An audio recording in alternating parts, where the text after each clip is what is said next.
하나님은 이스라엘의 인도자였습니다. 그 이스라엘 나라 사람들은 자기들의 하나님을 여호와라는 이름으로 부르고 여호와여 우리를 인도하옵소서라고 하나님께로 나아갔던 것입니다. 그들이 애굽의 압제 아래서 430년 동안 고생을 했지만은 우리는 불과 36년 동안 일본의 압제 아래 지냈지만 이스라엘은 430년을 애굽의 압제를 받았습니다. 그 430년 동안 핍박을 받았던 이스라엘 백성들이 하나님께서 약속하신 약속의 땅으로 가는 그 어간에 많은 공경에 처합니다. 홍해 바다가 가로놓였습니다. 먹을 물이 없었습니다. 먹을 양식이 없었습니다. 때로는 고기도 먹고 싶었습니다. 때마다 하나님께 나아가 하나님이여 우리를 불쌍히 여겨 주옵소서. 어쩌려고 이렇게 우리를 인도하셨습니까? 인도하셨으면 먹고 살도록 도와주셔야 될 것이 아닙니까? 라고 그들의 인도자인 여호와께 나와서 하나님이여 우리를 도와주십시오 라고 했습니다. 우리를 이 땅에 보내신 하나님은 마치 암탉이 병아리를 품듯이, 저도 어릴 적에 그 아버지는 아마 잡아먹으려고 그렇게 하셨겠죠. 그런 기억들이 조금 남아 있으니까 닭도 키우고 개도 키우고 그렇게 해보았는데 닭을 키워봤어요. 그래서 병아리 때부터 이 병아리를 가지고 와가지고 키운다고 그게 그렇게 귀엽더라고. 그리고는 이제 조금 커서는 그 닭이 꼬꾸렉 하고 막 하는 날은 뭐 하는 날이죠? 알라는 날. 알랐을 때는 그게 아픈지 아파서 그러는 건지 아이고 내 새끼라 하는지 꼬꾸렉 하고 하면 아이고 알라. 알줄수록 이제 제가 6남매 중에는 조금 부지런했어요. 조금 부지런해서 꼭 절을 시켰어요. 그래서 제가 가서 얼른 그 알을 가져왔던 기억이 납니다. 하나님은 마치 암탉이 병아리를 품듯이 목자가 양을 인도하시듯이 우리를 인도하시는 인도자이신 것입니다. 육체를 입고 이 땅에 사람의 몸을 입고 오신 우리 주 예수 그리스도는 우리의 죄를 속량하시려고 그는 속죄의 어린 양이 되셔서 대속의 제물이 되셨습니다. 마치 양을 잡아서 속죄의 제물을 삼으신 같이 예수 그리스도는 십자가에 달려 죽으시고 마지막 피 한 방울까지 다 흘리시고 우리의 죄와 우리의 허물을 대신 지시고 죽으신 것입니다. 그는 양의 큰 목자이시었기 때문에 죄와 허물로 죽었던 나와 여러분들을 살리시려고 그런 큰 사역을, 대역사를 담당하셨던 것입니다. 구약 성경 이사야서에 이어서 등장하는 예레미야서는 이사야, 예레미야, 에가, 에스겔, 다니엘 같은 성경은 대선지서, 소선지서라 합니다. 대선지서는 지난주에도 말씀드렸던 것처럼 무슨 특별한 다른 뜻이 있어서라기보다는 양이 일단 비교가 안 될 정도로 방대하고 방대한 양을 가지고 있는 선지서다라는 의미에서 대선지서랍니다. 자, 그러나 대선지서든 소선지서든 양만 차이가 날 뿐 내용은 그게 그거예요. 그게 그거예요. 그게 뭐냐? 그게 그거라는 그 내용이 뭐냐? 만나 당신이 왜 이 나라의 대통령이 되어서 왜 나라를 이 모양으로 이끌고 갑니까? 라고 나라의 정책자들을 질타하고 나무라고 책망하는 것이었어요. 그래서 선지서의 전통은 칭찬하는 것은 아니로소이다 라는 말씀을 지난 주일에도 드렸어요. 칭찬은 할 필요가 없는 것이다.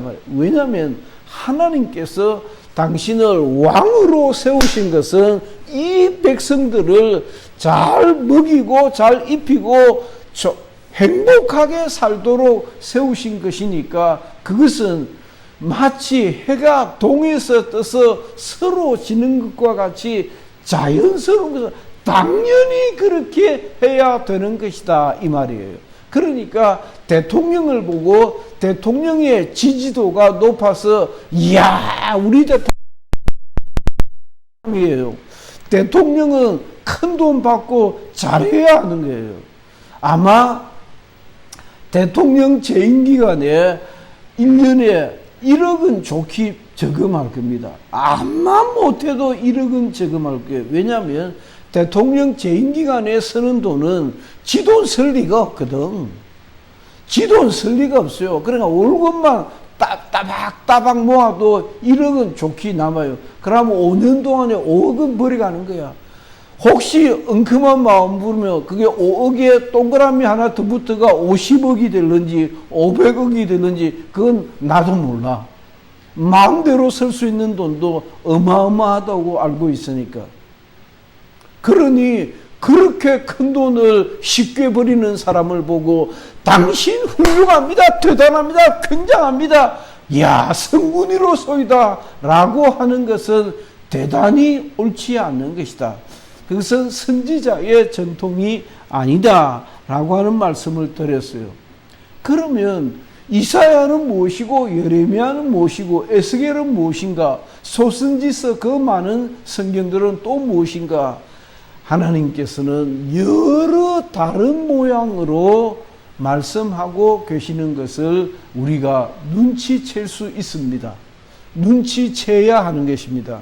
아, 하나님께서 선지자를 통하여서 여러 다른 말씀들을 하고 계시는구나. 마치 이사야는 선지서의 제일 맏형인데 이사야가 선지자의 제일 맏형이에요. 제일 맏형이라는 말은 아직 바벨론 포로로 잡혀가기 전이라는 거예요. 그러니까 이사야는 막 뭐라 합니다. 이사야 1장에서 몇 장까지? 39장까지. 이사야 1장에서 39장까지 그 방대한 내용을 가지고 이렇게 하나님을 등지고야 어떻게 복을 받겠느냐? 야단을 칩니다. 왕을 보고 야단을 칩니다. 그 백성을 보고 야단을 칩니다. 제사장들을 보고 야단을 칩니다. 그것이 선지자였어요. 그러면 이사야는 뭐고 예레미야는 뭐고 뭔가 예레미야는 이렇게 막 야단을 치는 거는 똑같아요. 칭찬 안 해요. 그럼 똑같은 성경이 이사야, 예레미야, 에스겔 뭐 그렇게 할 필요가 뭐 있는가 그 말이에요. 이사야는 막 야단을 치고 그리고는 답답해서 40장부터 66장까지 27장까지는 7장은 하나님의 위로와 소망을 선포합니다. 에스겔은 나라라는 것을 안고 아파했던 선지자였어요. 딱 오늘 하기에 좋은 설교예요. 딱 오늘 하기에 좋은 설교예요. 그런 의미에서 이야 참 부끄럽다. 내가 하나님의 은혜 가운데 이 나라를 고심하며 이 나라가 어떻게 될 것인지 기도하지 못했다라고 하는 생각이 들었어요. 이사야는 선지자들 가운데서 예레미야는 선지서들 가운데서 이사야는 책망과 소망을 전한 선지자였다면 예레미야라는 선지자는 특별히 나라를 끌어안고 이 나라는 어떻게 되는 겁니까? 이 나라여, 이 백성들아 라고 막 야단을 쳐요. 야단을 치는 것은 똑같은데 특별히 예레미야는 아파했어요. 실컷 욕하고 야단치고 벼락 맞을 것처럼 그렇게 하나님의 징벌을 예언하고 나서는, 그리고는 이사야는 막 웁니다. 하나님, 이 나라는 어떻게 되는 겁니까? 라고 눈물을 흘립니다. 그것이 예레미야 애가입니다. 예레미야 애가는 예레미야서의 부록과 같은 성경으로 한권으로 제가 취급하는 것입니다. 예레미야는 유다 민족과 주변 민족들을 향하여, 그러니까 유다 민족과 그 유다 민족을 괴롭히는 이방 민족들을 향하여 하나님의 질타와 징계를 선포하였던 것입니다. 이사야는 하나님이 너희들을 징계하실 것이다 라고 바벨론 포로 전에 하나님이 너희들을 엄히 멸하실 것이다 라고 선포를 하고, 그리고는 마침내 구원자 예수 그리스도를 그림자로 보여줍니다. 반면에 예레미야는 이사야 못지 아니한, 이사야보다 더한, 그래서 에스겔은 또 어떻게 다를는지 다음 기회에 또 한번 비교를 해 보십시오. 또 비교를 해 보자고. 예레미야는 하나님께서 그 백성 이스라엘을 바로 돌려놓기 위해서 이방 민족을 몽둥이로 사용하십니다. 그래서 그 이방 민족을 몽둥이가 뭐 하는 거예요? 그 이방 민족을 몽둥이를 가지고 이스라엘을 두드려 패는 거예요. 그러니까 이스라엘은 죽겠다고 난리를 지깁니다. 그 난리를 지기는 것이 바벨론 포로로 잡혀가는 거예요. 바벨론 포로로 잡혀갑니다. 다 똑똑한 놈은 다 끌고 갑니다. 배운 놈들은 다 끌고 가고 돈 가진 놈들도 다 끌고 갑니다. 세사 쓸데없는, 공부도 제대로 못하고 제대로 배우지도 못하고 어디에 써먹을 데도 없는 아주 핫바리들만 이스라엘 땅에 남겨놓고 옳은 놈들은 다 끌고 바벨론으로 데리고 갑니다. 그리고 나서 거기에서는 참혹한 고생을 합니다. 그 70년 동안 참혹하게 고생을 합니다.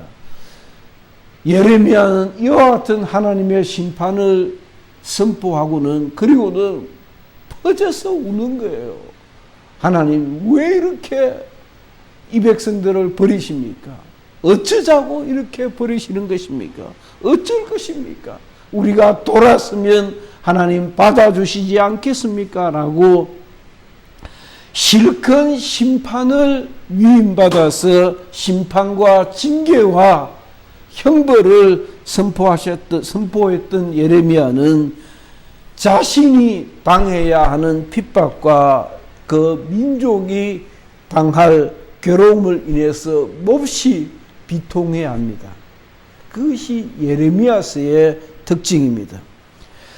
타락한 유다와 이스라엘은 하나님의 나라와 하나님의 백성들이 어떤 길을 가야 할까를 우리에게 잘 보여주는 것입니다.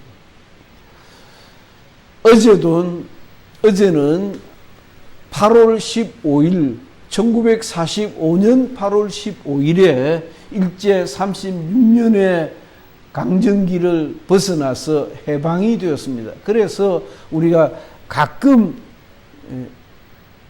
교과서 같은 데서 볼 수 있는 막 뛰쳐나와가지고 대한민국 만세 만세 만세 하고 만세 삼창을 하면서 와 백성들이 기뻐하는 그날이었어요. 그로 3년이 지나서 1948년 8월 15일은 이승만 대통령을 위시해서 대한민국이라는 나라를 건설하게 됩니다. 새 나라가 세워진 거예요. 대한민국은 조선이 아닙니다. 일제 36년부터 지나면서 해방이 되었어요. 와! 따라합시다. 와! 해방이다! 그래, 집사님 할게. 집사님 형이 많네. 와, 해방이다. 손을 번쩍 들어야지. 와, 해방이다. 시작. 와, 해방이다. 와, 해방이다. 우리가 이제 해방되었다. 라고 하면서 조선으로 돌아가지를 않았어요. 야, 다시 조선을 세우자라고 하지 않았어요. 그 조선을 세웠으면 우리는 지금도 노예처럼 왕을 섬기고 살았을 겁니다. 마치 북한 동포들처럼. 북한 동포들은 조선이에요. 조선은 북조선이에요. 지금도 북조선 인민공화국이에요. 북조선이에요. 그래서 김정은이가 왕이에요. 왕. 이시조선이 무너지고 김일성 왕가가 새로 된 거예요. 그래서 그 돼지 같은 놈을 왕으로 섬기고 사는 거예요. 그러나 대한민국은 왕이 다스리는 나라가 아니고 국민이 다스리는 나라가 된 것이에요. 국민이 대통령을 뽑아서 임기를 정해서 4년짜리 2번을 하든지 5년짜리 1번을 하든지 5년짜리 한 번에 대통령을 세우고 있는 거예요. 새로운 나라를 건설한 것입니다. 대한민국은 하나님께서 불쌍히 여기셔서 세우신 아주 특별한 나라예요. 아주 특별한 나라예요. 저는 그렇게 생각을 하는 것입니다. 마치 하나님께서 히브리 민족을 선택하시고 아브라함과 이삭과 야곱과 그 자자손손을 통해서 이스라엘 민족을 연명하시더니 그 가운데 나사렛 예수 그리스도가 나오시고 그로 인류의 구주가 되시게 하신 주님께서 대한민국을 사랑하시고 대한민국을 건국하게 하신 것은 또 다른 특별한 은혜가 있을 것이다 라고 생각합니다. 이것은 제가 억지로 그렇게 생각하는 것이 아니고 여러 많은 믿음의 사람들이 그렇게 진단하고 해석하고 동의를 했습니다. 이야, 대한민국이 말이야 영판 일제의 고생을 더 많이 해야 돼. 웬걸 해방을 시켜주셨어. 우리가 무슨 잘나서 우리가 막 독립운동을 막 열심히 해가지고 해방된 게 아닙니다. 우리가 독립운동을 잘해서 해방된 게 아닙니다. 완전히 공짜로 해방이 된 거예요. 일본의 히로시마와 나가사키에 원자폭탄을 두 방 빵 떨어뜨려가지고 일본이 우와 하고는 막 얼마나 무시무시하게 많은 사람들이 죽는 것을 보고는 무조건 항복해버렸어요. 우리 항복한다.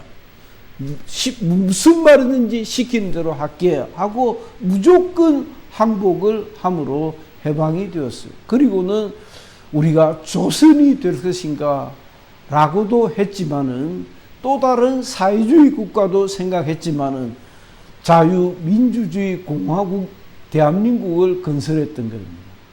우리는 새 나라를 세워서 새 나라의 새 국민이 되었어요. 타락한 유다 민족과 이스라엘 나라는 대한민국이 어떻게 하나님의 사랑받는 나라여야 할까를 한번 생각해 보게 하는 것이에요. 그리스도인의 진정한 관심은, 예수 믿는 우리들의 관심은 이 세상 나라가 아닙니다. 어제도 다시 우리 전 모 목사님이 광화문에서 집회를 시작했는데 내 가슴이 뜨겁더라고요. 가슴이 뜨거웠어요. 뜨거우면서도 참 아쉽다. 저래가지고는 못 이긴다. 문재인이 아무리 내려오라고 해도 내려올 생각을 하지 안 하니까 지도 내려오겠어요. 아이고 내가 잘못했습니다. 내 대통령직 이제 그만하겠습니다 하고 내려올 놈입니까? 내려오지 않습니다. 우리의 관심은 이 세상 나라가 아니라고 해야 하는 거예요. 우리의 관심은 이 세상 나라가 아니에요. 진짜 그리스도인의 관심은, 우리의 관심은 하나님의 나라입니다. 난 여러분들의, 내가 아까도 얘기했지만은 그 말인데, 아니 94살 되는 어머니 권사님이 닐 일이야 하고 있을 때입니까? 닐 일이야 해서 안 되지. 하나님의 나라를 가슴속에 끌어안고 주님 나 데려가세요. 주님 나 데려가 주세요 라고 하셔야지. 언제라도 주님이 날 데려가 주시기를 바라서 정신이 더 맑아지고 더 똑똑해지고 주님을 더 사랑하는 마음으로 그렇게 바뀌어져야지. 우리의 관심은 하나님 나라예요.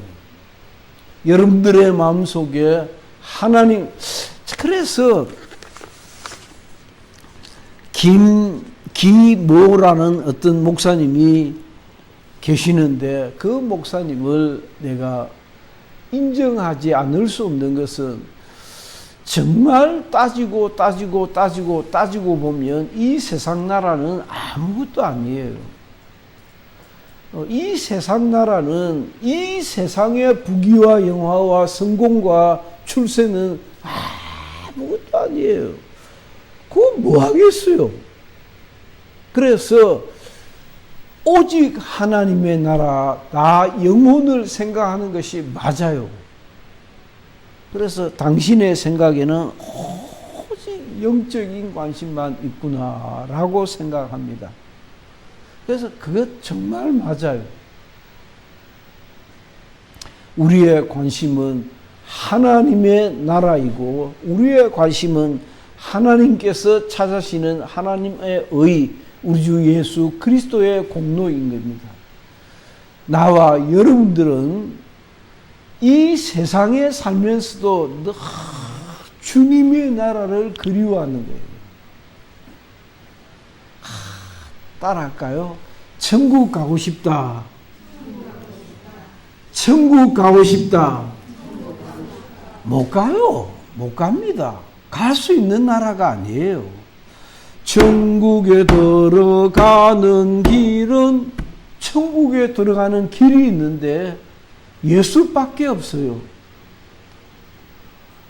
제가 매주 한 번은 이 할망구들 데리고 전도를 해요. 조용한 시간에. 하면 다 정신이 있습니다. 눈이 초롱초롱 해가지고 나도 천국 가고 싶다고. 나도 천국 가고 싶다고. 아니 천국 가고 싶다고 가십니까? 못 갑니다. 그러면 천국 못 가면 어떻게 될까요? 지옥 갑니다. 지옥은 무시무시한 곳입니다. 얼마나 뜨거운지. 그 지옥은 게헨나 소각장이에요. 소각장. 몇천 몇만 도의 뜨거운 화로가 타고 있는 소각장이에요. 그 소각장을 갖다 버린다. 우리 주님이 화가 잔뜩 나가지고 야 이놈의 새끼들 너희들 살아서 예수 안 믿고 이 고약한 놈들 맛 좀 봐라 하고 싹 끌어가지고 소각장에 버리는 것이 아니올시다. 그게 아닙니다. 하나님께서 자기 일을 다 하시고 마치 양복쟁이가 천을 가지고 양복을 다 본을 떠가서 우리 김순조 할머니가 한복쟁이였거든. 한복이든 양복이든 천을 가지고 본을 떠서 옷을 딱 만들고는 그리고 짜투리 쓸데없는 그것도 또 쓸데 또 구석구석에 다 쓰고는 그래도 쓰고 남은 거 싹 끌어 모아가지고 이거는 근데 갖다 붙일 데가 없네 하고 갖다 버리는 곳이 지옥이에요. 지옥은 하나님이 화가 난 곳이 아니에요. 하나님이 쓰시기를 이제 포기하신 하나님께서 하나님께 쓰임을 받지 못한 영혼들을 갖다 버리는 것이. 그 당연히 우리는 그렇게 하지 않습니까? 우리는 쓰레기통에 뭘 버려요? 집에 쓰다 남은 거, 못 쓰는 거 다 끌어모아가지고 쓰레기통에 갖다 버리잖아요. 그리고 또 쓰레기 나중에 분류를 해가지고 또 쓰고 진짜 마지막에 쓸데없는 거는 어떻게 하지요? 소각장으로 갑니다. 저기 다대포 가는 길에 저 하단고 그 사이에 소각장 있는 거 아시죠? 소각장이 있어요. 그 소각장이 있습니다. 큰 불못이 있는데 그 불못에다가 마지막 소각시키는 곳이 있어요. 그것이 지옥이에요. 천국 가고 싶다고 갈 수 있는 곳이 아니에요. 마음속에 하나님 나 천국 데려다 주세요. 나 예수 믿습니다. 나 예수 믿겠습니다. 라고 해야 하는 것입니다. 근데 예레미야가의 특징은 먼저 자신의 가슴을 찢었다는 거예요. 우리는 예레미야가 이사야와 다른 것은 예레미야가 에스겔과 다른 것은 예레미야가 아모스와 다른 것은 예레미야가 말라기와 다른 것은 예레미야는 이 나라를 어찌하면 좋을꼬 나라를 끌어안고 울며 자기가 먼저 하나님 앞에 아파했다는 거예요. 그리스도인은 이 세상 나라에 대한 책임을 느낄 줄 알아야 돼요. 그래서 우리가 성경으로 다시 돌아오면 이 세상 나라에 성실하지 않는 이 세상 나라에 성실하지 못한 시민이 어찌 보이지 않는 하나님의 나라를 사랑할 수 있을꼬? 라고 바꾸어 이야기할 수 있지 않을까 생각합니다. 그리스도인은 하나님의 나라와 그 의를 사모하고 그 의를 바라고 살아가는 사람들입니다. 만일 하나님의 나라와 그 의를 사랑하고 존중하는 사람이라고 한다면은 이 세상 나라에 정말 애국자가 되어야 하는 것이 먼저 애국 시민이 되어야 하는 그리스도인은 그러니까 참 감사한 것이 대한민국의 건국 과정을 보면서 한 번 더 좀 생각해 봐야 하는 것이 정말 신실한 주의 종들이 대단한 애국자였다는 것이 정말 신실한 주의 종들이 굉장한 당시에도 공부를 많이 한 한문에 능하고 학문에 밝은 많은 주의 종들이 나왔는데 그들이 굉장한 애국자였어요. 교회가 애국교회였어요. 그래서 나라 걱정을 하는 청년들이 어디로 갔을까? 교회로 갔어요. 교회에 모였어요. 그래서 우리 남대문 입구에 있는 상동교회, 이승만 대통령이 다녔던 교회예요.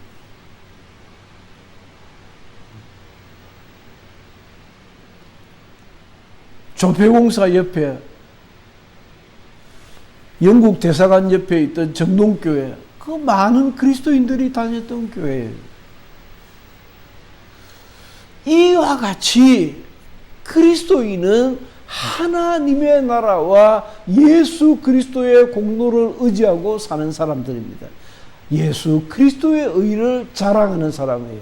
누가 무슨 말을 해도 하나님의 나라를 사모하는 마음이 있기를 예수 이름으로 축원합니다. 만일 우리의 마음속에 정말 하나님의 나라가 사무치도록 여기에 새겨져 있다고 한다면은 우리는 애국 시민으로 살아야 합니다. 세상 법을 정말 소중히 여기며 살아야 하는 것입니다.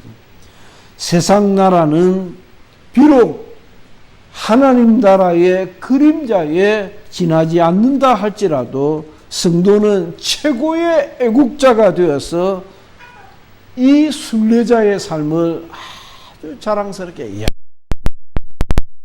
이 세상 사람들이 한 번만 더 따라합시다. 예수 믿어도 저 사람 같이 믿어야 된다. 그런 사람이 돼야 돼요.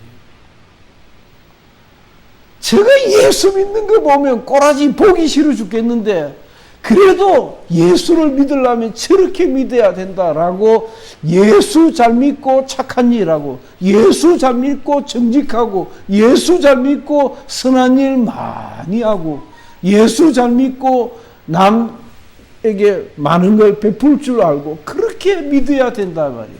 그런데 예수 믿고 지질이 못나고 요거도 먹고 못난 짓 하고 감옥이나 왔다 갔다 하고 그렇게 살았어야 되겠느냐고. 예레미야는 특별히 예수 잘 믿으면서도 내 나라는 어떻게 내가 섬길 수 있을까라고 고민하게 하는 선지서입니다. 참 귀한 것입니다.